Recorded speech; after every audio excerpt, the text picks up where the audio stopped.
السلام علیکم۔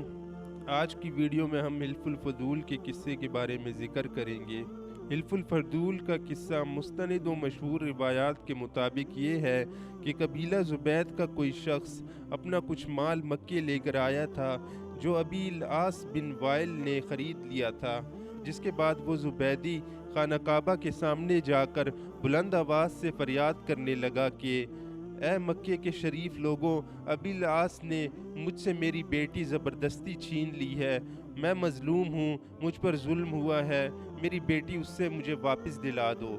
اس زبیدی کی یہ فریاد سن کر ہاشم، امیہ، زہرہ اور مخزوم وغیرہ وہاں پہنچے اور اس سے اس کا قصہ سن کر ابی العاص بن وائل کے مکان پر جا کر اسے باہر بلایا اور اس سے واقعہ پوچھا تو اس نے بتایا کہ وہ لڑکی ایک کنیز ہے جو میں نے اس زبیدی سے دوسرے مال کے ساتھ خریدی ہے اور اس سے متاع بھی کر چکا ہوں۔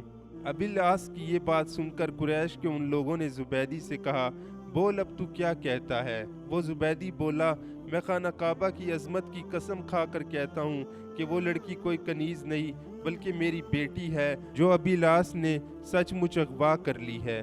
جب ابی العاص پر زور دیا گیا تو اس نے اپنی غلطی کا اعتراف کر لیا اور ان لوگوں نے اس زبیدی کی وہ لڑکی اسے واپس دلا دی۔ اس کے بعد قریش کے کچھ معزز لوگ عبداللہ بن جدعان کے گھر پر جمع ہوئے اور وہاں پر سب نے مل کر حلف برداری کے ساتھ طے کیا کہ اس روز کے بعد مکے میں کسی کا ظلم برداشت نہیں کیا جائے گا اور ہر مظلوم کی داد رسی اور ظالم کو سزا دی جائے گی۔ کہتے ہیں کہ حلف الفضول کا یہ واقعہ بعثت نبوی صلی اللہ علیہ وسلم سے 20 سال قبل پیش آیا تھا، جب حرب الفجار کو 4 ماہ گزر چکے تھے، کیونکہ وہ جنگ اس سے 4 ماہ قبل ہوئی تھی۔ یہ بھی کہا جاتا ہے کہ وہ حلف برداری زمانہ جاہلیت میں سب سے بہتر واقعہ تھا، جس کا ثبوت حضرت صلی اللہ علیہ وسلم کی اس حدیث سے بھی ملتا ہے۔ نبی صلی اللہ علیہ وسلم نے فرمایا، یہ حلف برداری زمانہ اسلام میں ہوتی تو میں اس میں سب سے پہلے شریک ہوتا۔ بعض لوگوں نے قریش کی اس اجتماعی حلف برداری کو حلف الفضول کہنے کی وجہ یہ بتائی ہے کہ اس حلف برداری کی بنیادی سب باتیں فضل یعنی خوبی پر مبنی تھیں، جس کی جمع عربی میں فضول ہے۔ اس وجہ سے اس حلف برداری کا نام حلف الفضول رکھا گیا۔ تاہم بعض لوگ کہتے ہیں کہ چونکہ اس میں فضل نام کے 3 اشخاص نے شرکت کی دعوت دی تھی، اس لیے اس حلف برداری کا نام ہی حلف الفضول مشہور ہو گیا۔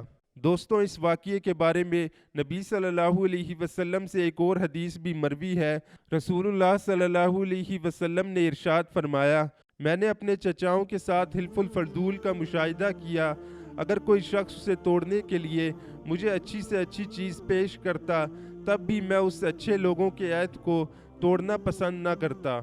دوستوں، زمانہ جاہلیت بہت برا زمانہ تھا، اس میں بہت سے گناہوں میں لوگ مبتلا تھے، لیکن قریش کی یہ کاوش قابل تعریف ہے۔ آج کی ویڈیو کا ادھر اختتام ہوا، میں ایک اور ویڈیو کے ساتھ حاضر ہوں گا۔ اگر آپ نے ہمارے چینل کو سبسکرائب نہیں کیا تو چینل کو سبسکرائب کر لیں اور بیل آئیکن بھی پریس کر لیں تاکہ ہماری ہر نیو ویڈیو کی نوٹیفیکیشن آپ تک پہنچ سکے۔ اپنا ڈھیر سارا خیال رکھیے گا۔ اللہ حافظ۔